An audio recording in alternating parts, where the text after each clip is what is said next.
most importantly, since the bill is related to women's reservation, so what is the point that we require this bill? So the point is that why do we require such, or why did we require such bill? The next thing is that even if we required it, what is the current scenario?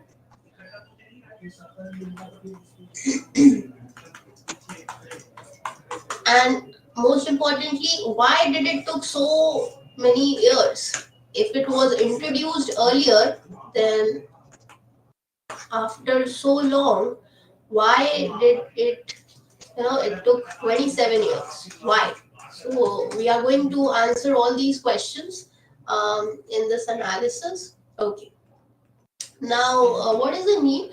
Now, if you see, according to the Global Gender Gap Report that was published in 2022, India ranked 48 out of 146 in the political empowerment. That means the percentage of women in the parliament and in ministerial positions was very less. And how can I say this? Because this report is talking about India's position out of 146 countries. So we are not, we were not scoring very good. So its score was quite low at 0.267. So some of the best ranking countries in this category scored much better. So this is exactly what I said, that even if we are bringing such kind of bill, the question is why do we require that bill, or why was this discussion required? So the very first question is answered in the form that you require to empower the women politically. Why? Because the representation or the percentage of women in parliament and in ministerial position has been very less.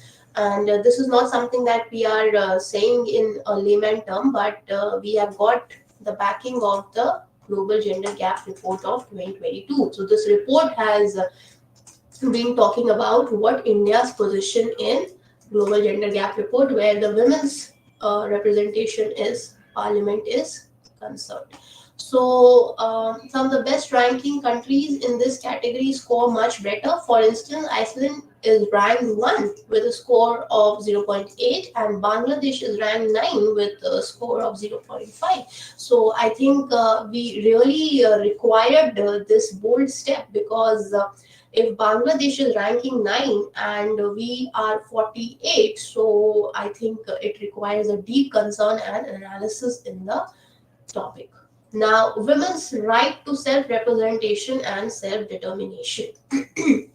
Now, the question is that, there's a lot of schemes that have been, a lot of activities that government has done, or a lot of efforts have government has done in the similar directions, that is to increase the women representation and to empower women. So how come, women are still considered as, in a weaker position? Why are the women's, or we are considered in a weaker position? So women's right to self-representation and self-determination has been what brutally assaulted. Why am I saying this? Because most of the time the very good position or high ranking positions have been taken by the men's section. So even not only in political representation, but if I go with the generic parameters also, you will often see that women are mostly considered for the pink collar jobs. Women's right to self-representation and self-determination. Now, the various surveys do indicate that women representatives from Panchayati Raj have worked commendably in the development and overall well-being of society in villages, and many of them would definitely want to work on larger scale.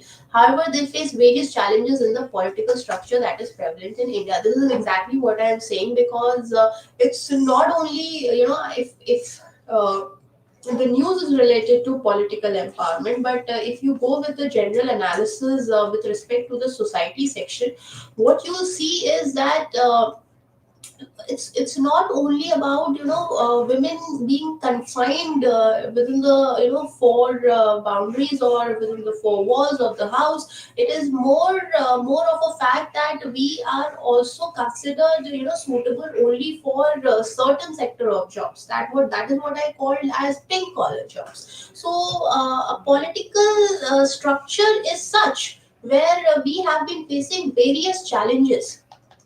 So now the author has been talking about what that the women representatives from Panchayati Raj have worked commendably well in the development sector. That means you also know that in Panchayati Raj we have got reservation for women.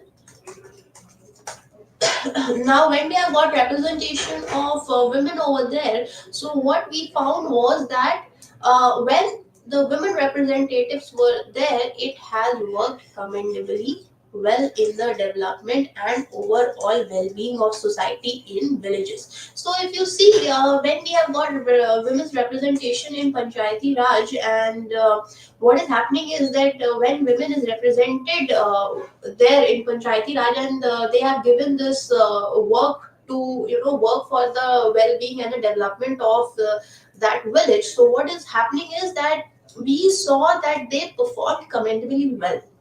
मतलब काम बहुत अच्छा किया. So many of them so now what is what is anticipation is this, that if they have been, or if they are told to work on a larger scale, they would definitely outperform. So just a second, yes. So it was said that many of them would definitely want to work on larger scale. However, they face various challenges in the political structure prevalent in India.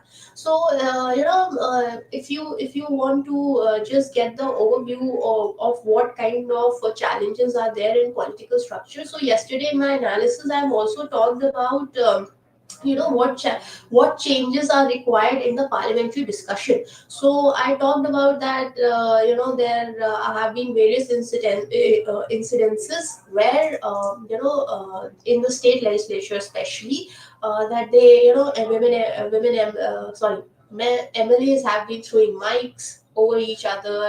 They have been using the pepper spray against each other. So they have been very brutal towards each other during the discussion. So that is the case when parliamentary discussions are being taken place. So now if you could even analyze that, what will be the challenge in the political structure, what one gender will be facing in a scenario where representation is very less, or the percentage of women is very less. For that matter, we are scoring so low as 0.2. So you could understand how would the environment be for a woman MP to speak, or a woman MLA to speak. So it will be quite difficult.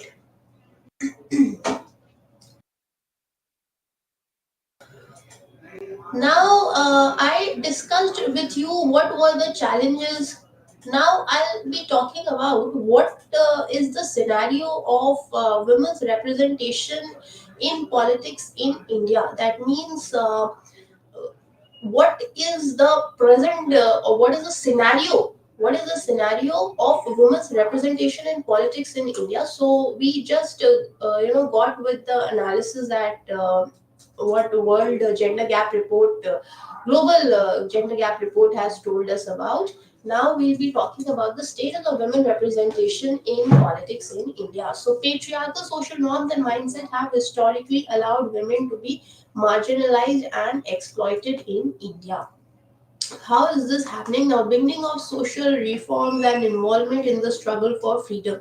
The Indian freedom movement, which began with Swadeshi in Bengal, also saw the impressive participation of women who organized political protests, mobilized resources, and held leadership position in those movements. Now, all in all, what I want to say is that if the capability factor is being doubted, for that matter, if if people doubt that whether a woman can pull it out or not, whether a woman could represent it well or not. So what we can do is that we can see from the historic times that women in the political section has performed really well. And what are the evidence for that fact? Now, if you see, even though Indian society is a society, it has been a traditional patriarchal society, but then also what has been happened or what has been happening over there, they have also saw the immense or the impressive participation of women during which time it was during the time of Swadeshi movement in Bengal. So what happened was during that time also women were actively participating in the political protest, mobilizing resources and holding the leadership position. So leadership position is somewhere, the person who is holding this leadership position is acting as a guiding light. So they are guiding these movements. Okay, so they have been performing very well in the past political movements also. Now, what else? India's constitution stipulated that all political, social, and economic spheres would treat men and women equally. At present, only about 14.4% of the members of the Indian Parliament are women, the highest so far. That means the number which is considered to be the best from India is the 14.4% of members.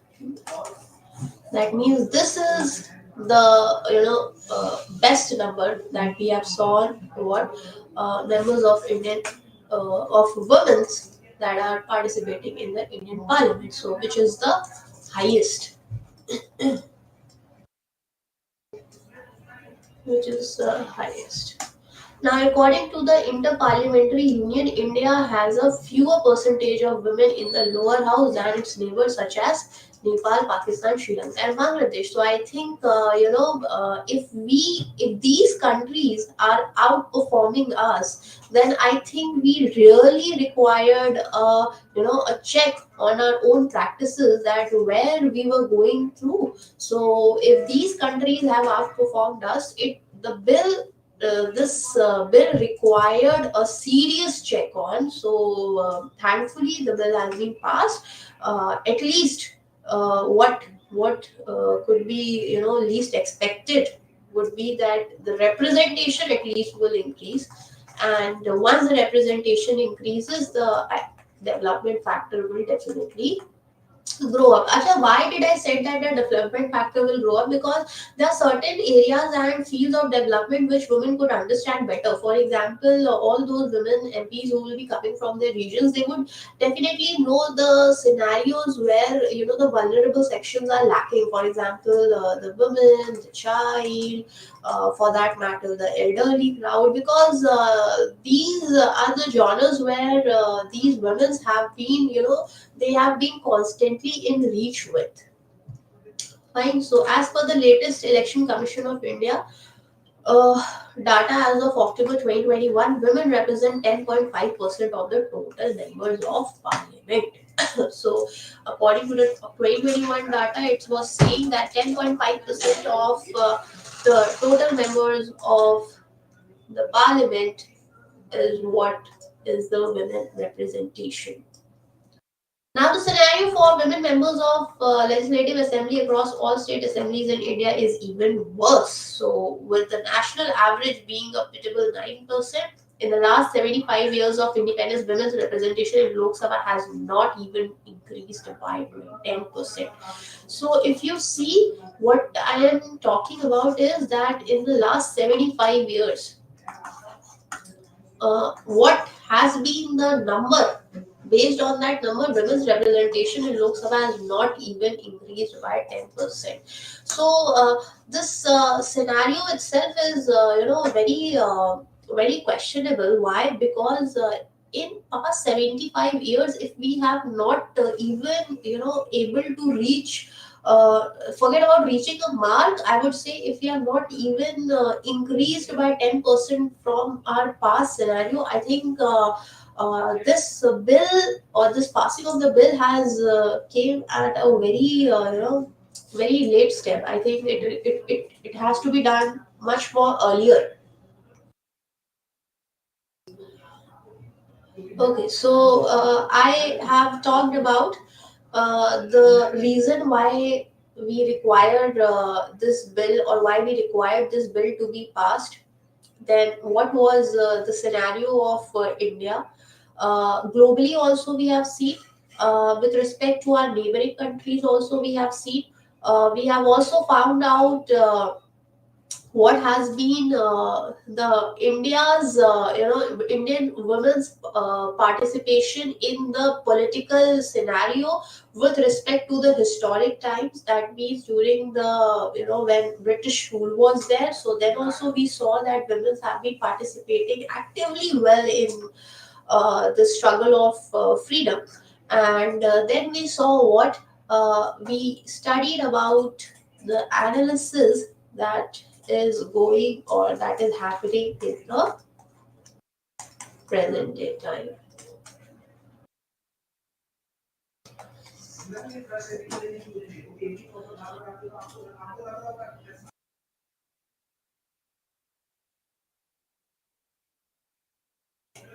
Now we will move towards India's role in food security. Okay, yesterday, while I was doing an analysis, there was a question. There was a article that uh, how come India's food security is going to take place, or why do we are like what kind of issues we are facing when we are having immense of grains in our godowns. So what is basically the issue? So today we will be discussing about India's role in food security.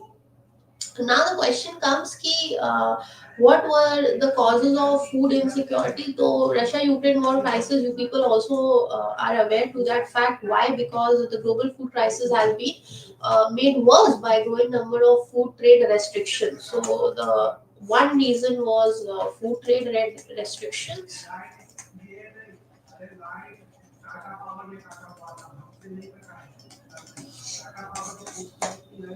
ठीक है. Apart from that, as of June 2023, 20 countries have implemented 27 food export bans and 10 have implemented 14 export limiting measures. So, all this has been related to what? These war crisis. Now, domestic inflation. What is domestic inflation? The domestic food inflation in many countries have added fuel to fire and further aggravated the problem of food insecurity in the world. For example, India has imposed a ban on wheat and rice exports to support its domestic population. So, the ban on the wheat and the rice exports to support its domestic population. That means, see, what is happening is ki, uh, you first need to meet your own demands, and then is the scenario where you can go ahead and meet the international needs and requirements. So, domestic food inflation has added fuel to the fire because. It has increased the food insecurity in the world. So inflation is increasing, food inflation is increasing. Then why would any country export its product in the outer level or in the outer international market? Now climate variability and extremes. Now climate variability is a factor which I think I don't even require to discuss this, because if you people are a little bit aware of what's happening. So last past 2 days there has been a high flash flood in the regions of Madhya Pradesh, that is Ujjain and Indore. So this is a high climate variability and extremes which sometimes is very unpredictable. So climate change has affected the availability and quality of water, land, and biodiversity, which are essential for food production. It has also altered the patterns and intensity of pests, diseases, and natural disasters, which has reduced crop yields and livestock productivity. So all in all, if there are extremes that you would see in the regions of any area, what you will find is that because of these extremity, a lot of things go affected. Why? Because the productivity factor is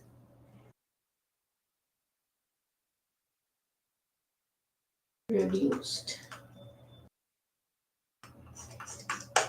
Climate change has also increased the volatility of food prices and reduced the purchasing power of vulnerable households. So, according to the global reports on food prices, now this is very important. Why?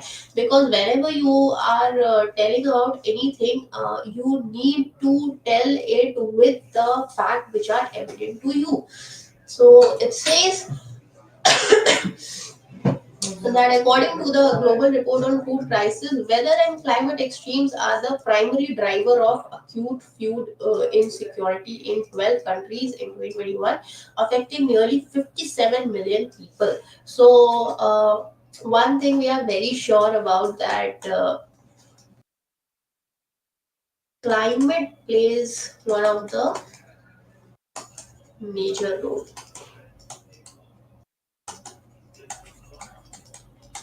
And how can we say this?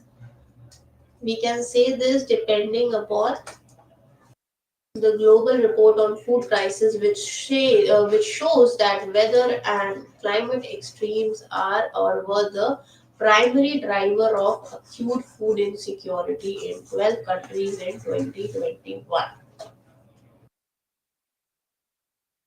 Now, economic slowdowns and downturns, they have reduced the income and employment opportunities of poor and marginalized people who have spent a large share of their income on food. So, economic shocks have also affected the supply and demand of food, leading to higher food prices and lower food quality. Now, economic crises have also undermined the provision of public services and social protection. Now, all in all, what they want to say is that whatever is happening in the scenario that is in your national level,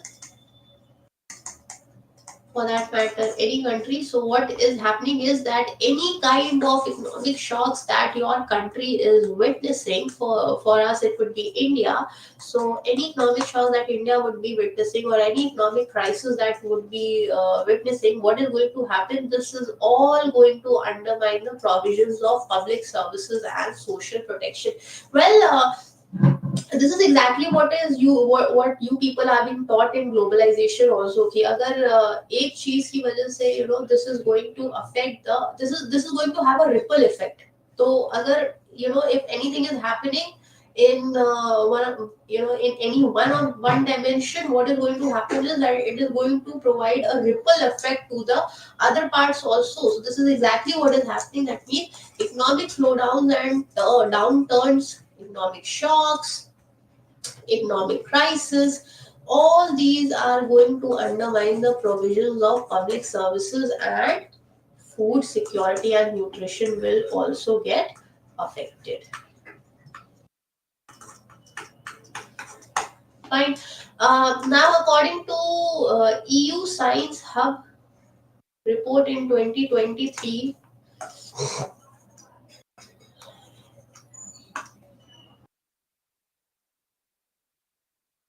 according to EU Science Hub report in 2023, economic shocks are expected to be the main driver of food insecurity in 22 countries. These shocks are expected to affect up to 153.3 million people. So this report says what? The prime reason for food insecurity in any of the regions, for that matter in any of the country, is what? It is because of the economic shocks.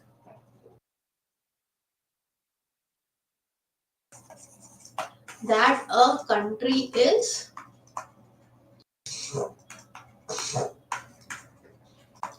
facing.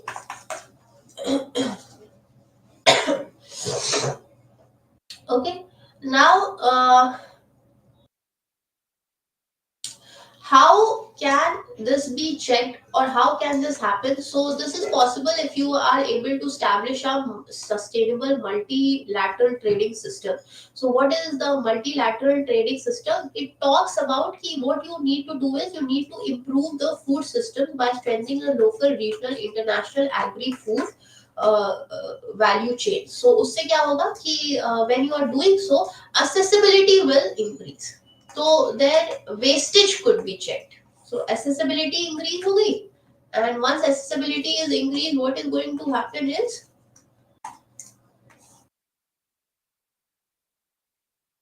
wastage is checked.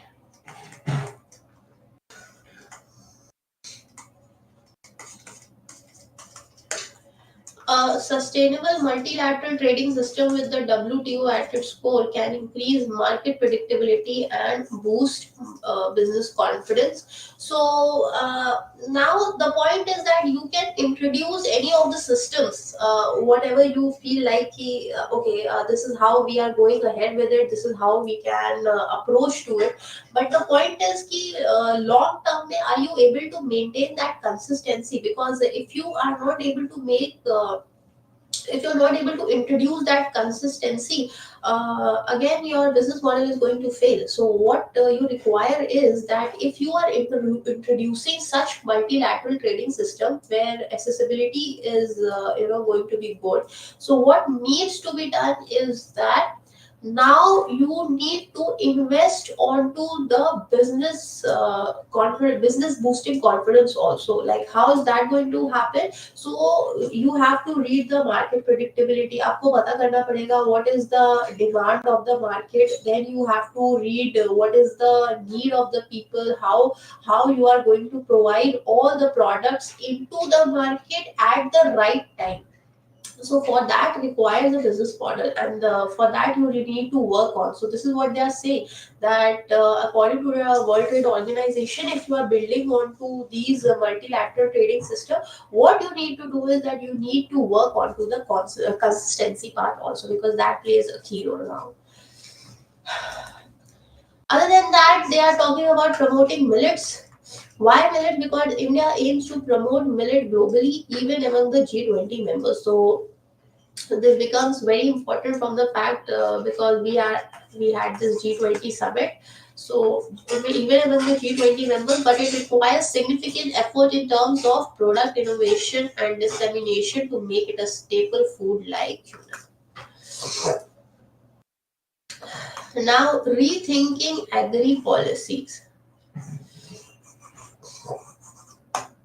India needs to repurpose agri policies to a more environmentally sustainable and nutritious food system.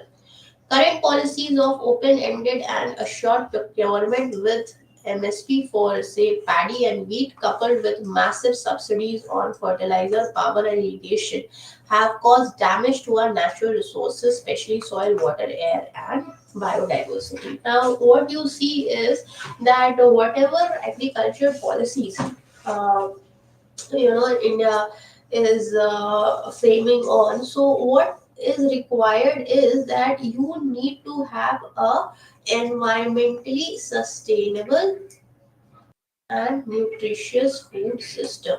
So for that you require what? Open-ended and assured procurement with MSP. That means a minimum support price should be there, which will provide what?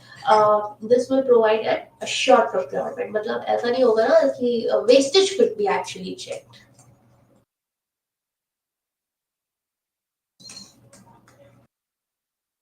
Uh, Now, if you are going, what is happening is, this is what exactly I'm saying. This is going on in chain, because if you are providing this paddy and wheat MSP, now what you need to work out is in the facts of see. when you are giving them paddy and wheat coupled with massive subsidies on fertilizers, power, irrigation. Now, all this has done what? Especially this fertilizer, power, and irrigation.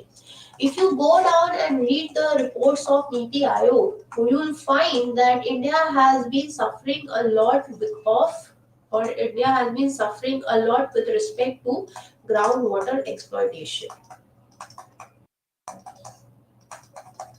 Okay, and this has caused damage to our natural resources, especially soil, water, air, and biodiversity.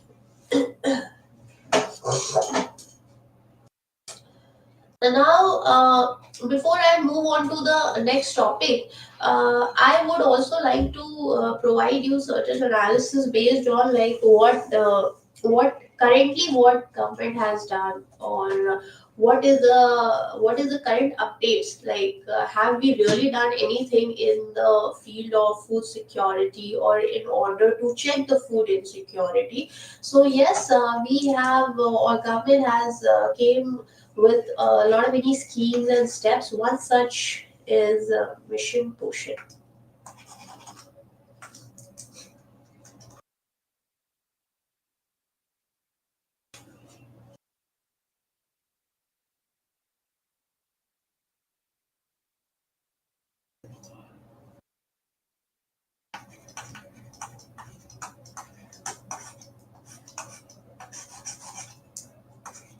What is Mission Poshan? Now, in this Mission Poshan, they have constantly tried to strengthen. The aim was to strengthen the nutritional content,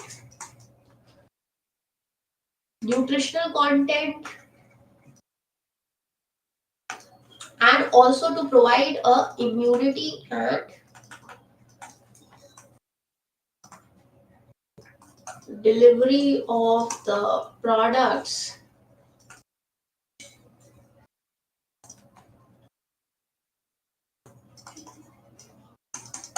to the respective place, and also immunity from diseases.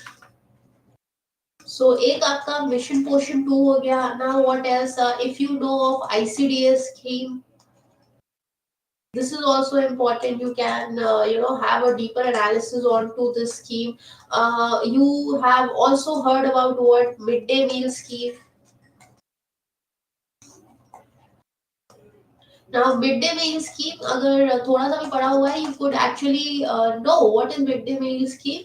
In this scheme, what is happening is that this is a school-based scheme or a school-based program. In this program, what is happening is that the children are being provided with cooked meal. Okay, so cooked meal is being provided to the children, and especially to the children who are studying from 1 to 8. Okay, so all these efforts were done with respect to what? All these efforts were done in order to check the problems of food security. Okay. Now we shall. Okay. Now I have got this topic of malnutrition. Why I got this topic of malnutrition? Because food insecurity and malnutrition are very much interlinked.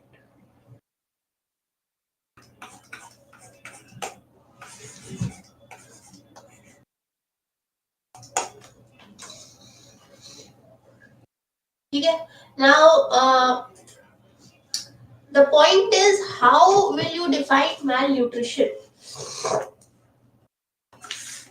Now, malnutrition refers to deficiencies or excesses in nutrient intake, imbalance of essential nutrients, or impaired nutrient utilization. Now, see, what is happening is, if a person is suffering from malnutrition, or अगर आप you are saying this person is having deficiencies, so what is the deficiencies, or what kind of deficiencies has led to this malnutrition status to that person?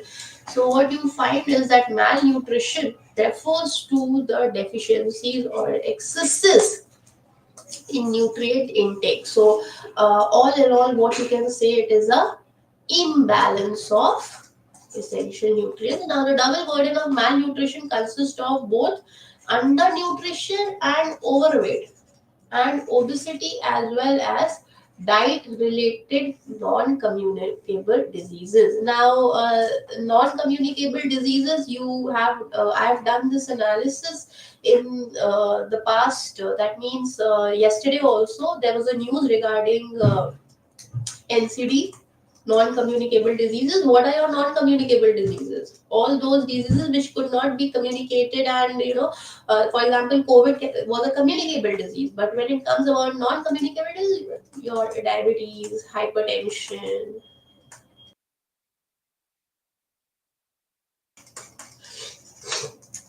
all this are your non-communicable diseases.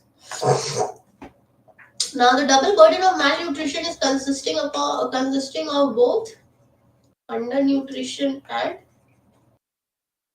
overweight and obesity, as well as diet related non communicable disease. Undernutrition manifests in four broad forms, that is, wasting, stunting, underweight, and micronutrient deficiencies. Now, um, how are you going to talk about undernutrition, or what will you refer to as, or what are the key parameters, or the key facts because of which you can say that there is malnutrition, or the person is having what, undernutrition, or the person is undernutrition. So undernutrition, it can be said in four broad forms. One is your wasting, one is stunting, one is underweight, and one is micronutrient deficiency. Now let's talk about what is wasting. So it says that it is defined as your height. That means if you measure your weight with respect to your height,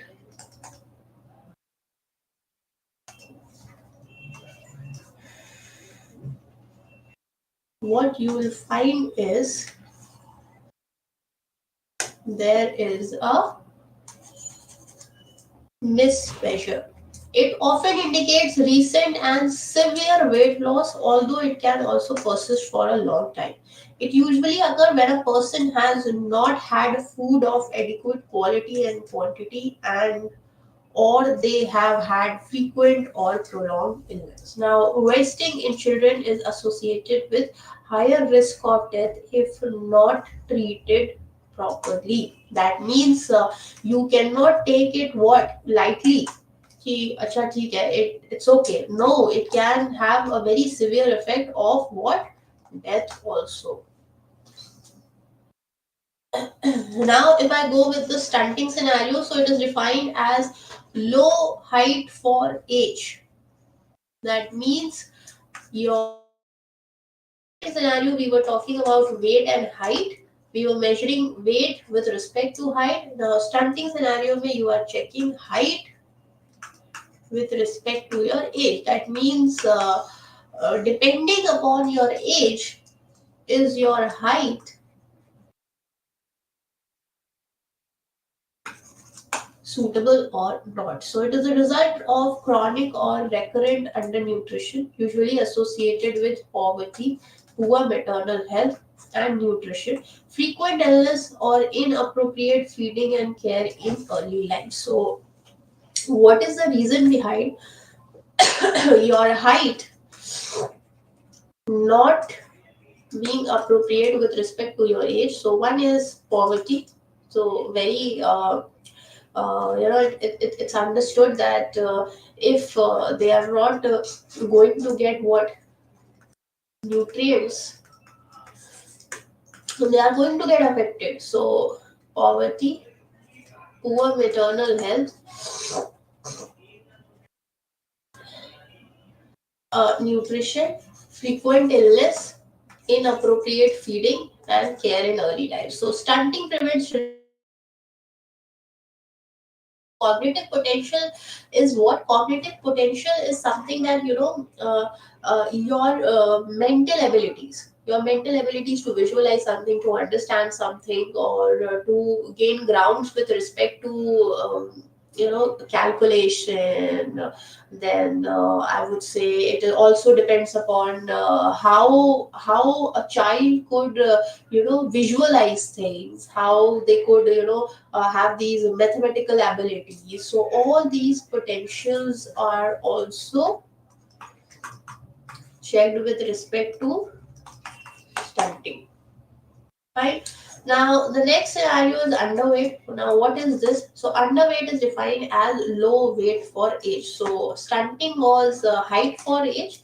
Underweight is weight with respect to age.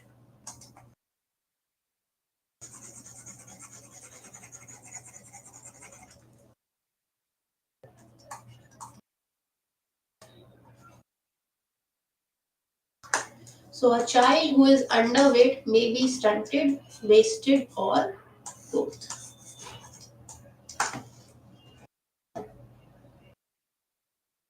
According to Worldometer, India is the largest contributor of undernourished people in the world, with around 14% of its population not receiving enough nutrition. So the number is very wide, because if this much of people are not receiving enough nutrition, that means we are having what? A population which is or children which could probably contribute immensely towards the demographic dividend, have actually got wasted. Now, as per the government's National Family Health Survey 5, what they are saying is that 36% of the children under age 5 years were stunted, 19% were wasted, 32% were underweight, and 3% are overweight. So, if you see the scenario, this is the scenario with respect to the National Family Health Survey. So, the performance of India or performance of our country with respect to malnutrition.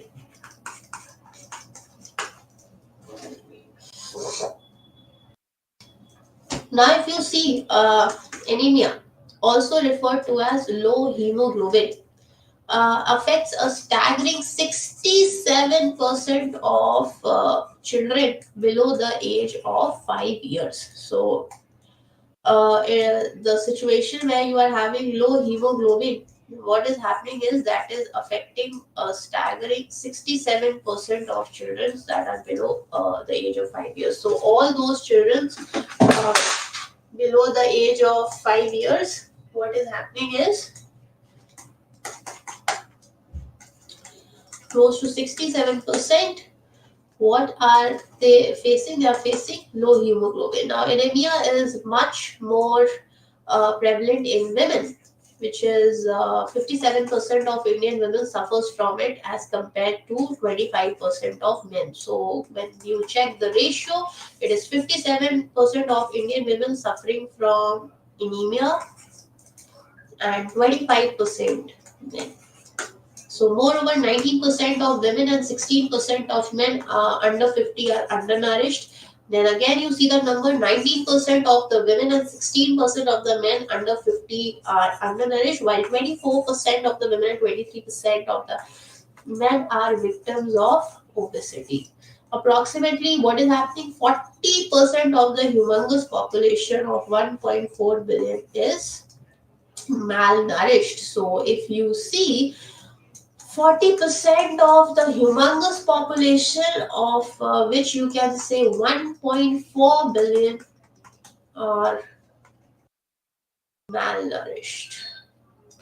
So if you see, the numbers are very grave. We require a lot of effort, and the effort we require is by providing what good nutritional intake that would check onto the issues of malnutrition, and probably would could get the best results. Okay, so thank you so much.